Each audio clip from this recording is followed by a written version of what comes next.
Hello friends, welcome back to my YouTube channel. कैसे हैं भाई आप लोग सब? तो I hope you people are doing good. तो हम लोग आज बात करेंगे सीरिया में जो कॉन्फ्लिक्ट चल रहा है आजकल प्रेजेंट में। और इसमें सबसे पहले मैं आपसे ये कहना चाहूँगा भाई कि अगर आपने मेरे चैनल को लाइक नहीं किया है, शेयर नहीं किया है, सब्सक्राइब नहीं किया है, तो प्लीज़ आप उसको लाइक करें, शेयर करें और सब्सक्राइब करें। तो आजकल सीरिया में एक मेजर अनरेस्ट है। वहाँ के जो प्रेसिडेंट थे असद अल बशर, वो कंट्री को छोड़ के रशिया जो है वो चले गए। और वहाँ पे बहुत ज़्यादा जो है पॉलिटिकल अनरेस्ट है। और वहाँ पे इस टाइम जो मेजर जो पार्टी है, जो रेबल ग्रुप है, हयात तहरीर अल शम्स HTS, और उसके जो मेन लीडर हैं अबू मोहम्मद अल जलानी, वो इसके मेन लीडर हैं। तो वो इस टाइम सीरिया को जो है वो लीड कर रहे हैं।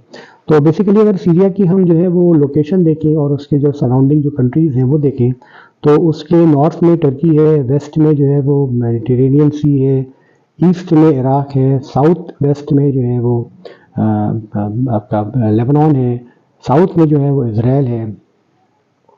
और उसके बाद जो सीरिया को अगर हम देखें, तो सीरिया का जो एक ट्रेडिंग का एक सेंटर था, फिर उसके बाद वो ऑटोमन अम्पायर के रूल में आया। और जब 1918 जब वर्ल्ड वॉर फर्स्ट जो है वो एंड हुआ, तो लीग ऑफ नेशंस जो थे उसने सीरिया को Syria became colony of France. और वो उसकी इंडिपेंडेंस जो मिली सीरिया को, वो मिली 1946 में। और मेनली फिर जो बैथ पार्टी है वो वहाँ पे रूल करती रही। बेसिकली वो सोशलिज्म को प्रमोट करती रही।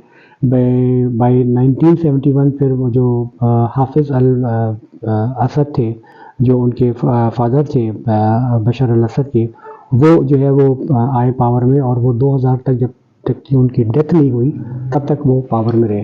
तो वो एक लॉन्ग स्टेबिलिटी तो दिया उन्होंने, लेकिन उसके साथ जो है वो करप्शन और उनके ऊपर डिक्टेटरशिप के बहुत चार्जेस रहे। फिर जब 2000 में उनकी डेथ हुई, तब फिर असद अल बशर जो है वो वहाँ पे उन्होंने सत्ता में आए, और तब से वो वहाँ के प्रेसिडेंट हैं। तो he is a doctor by profession, एक ऑफ्थल्मोलॉजिस्ट हैं, आंखों के डॉक्टर हैं।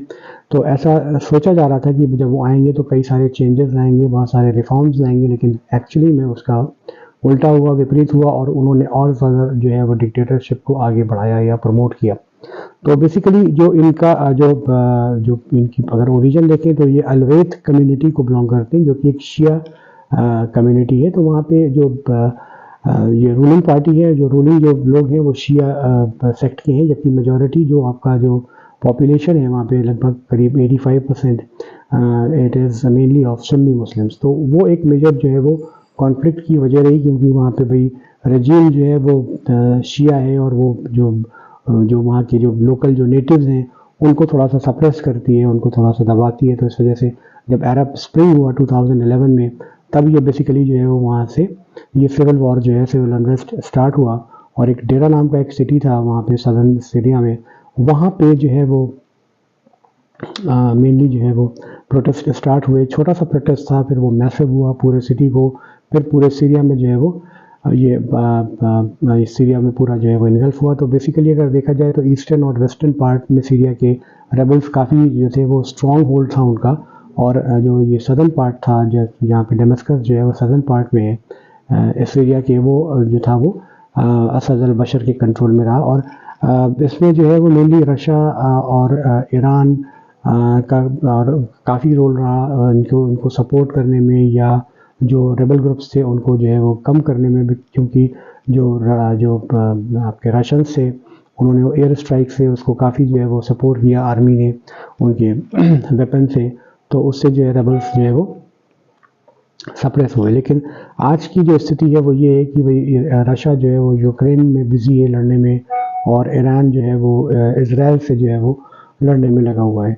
तो इसराइल के जो हमले हैं वो ईरान पे हो रहे हैं, लेबनान पे हो रहे हैं, हिजबुल्लाह पे हो रहे हैं। तो इस वजह से वहाँ पे जो है वो इंस्टेबिलिटी, पॉलिटिकल इंस्टेबिलिटी जो है वो ज़्यादा आई है। तो लगभग अगर हम देखें आज के टाइम में, तो करीब 14 करोड़ जो आपके लोग हैं वो बेसिकली अपने सीरिया को छोड़ के जाना पड़ा उनको। 2.2 मिलियंस जो हैं वो डिस्प्लेस हुए। 2.2 million Syrians they have been displaced. और लगभग करीब 5 लाख लोगों की मृत्यु हो चुकी है अभी तक।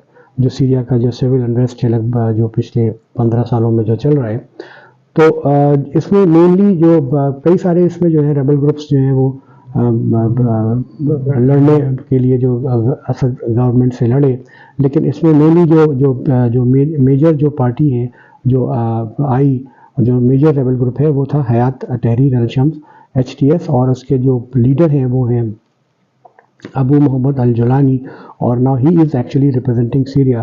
तो उन्होंने ये कहा है कि भाई हम डिक्टेटरशिप को एंड करेंगे, हम जो है वो सेक्युलरिज्म को प्रमोट करेंगे। और अब ये है कि अब इंडिया के भी कुछ थोड़े से स्ट्रेटेजिक इंटरेस्ट हैं भाई, वहाँ पे जो है ONGC की गैस पाइपलाइंस हैं, तो उसको प्रोटेक्ट करना है, सिक्योरिटी कंसर्न्स हैं, तो उनको जो वहाँ की जो नई रजीम है उससे भी थोड़ा सा जो है वो साथ में लेके चलना पड़ेगा।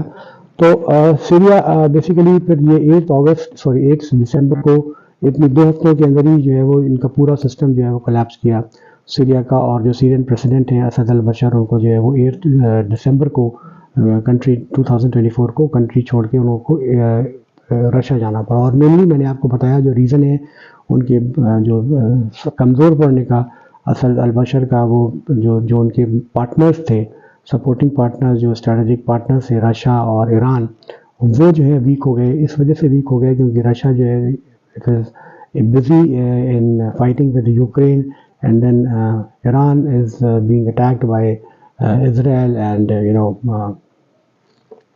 and Hezbollah, they are being attacked by Israel। तो इसलिए जो है वहाँ पे थोड़ा सा जो अनरेस्ट हुआ और इसकी वजह से वहाँ पे ये पॉलिटिकल सिचुएशन आई। तो जो भी अपडेट्स होंगे फ्रेंड्स वो मैं आपको इसमें अपडेट करूँगा। तो आज की क्लास में इतना ही। I hope you have enjoyed my lecture. In case if you have like my class, my video, then please like and share and subscribe to this video. Thank you and keep watching, and we'll meet in the next class.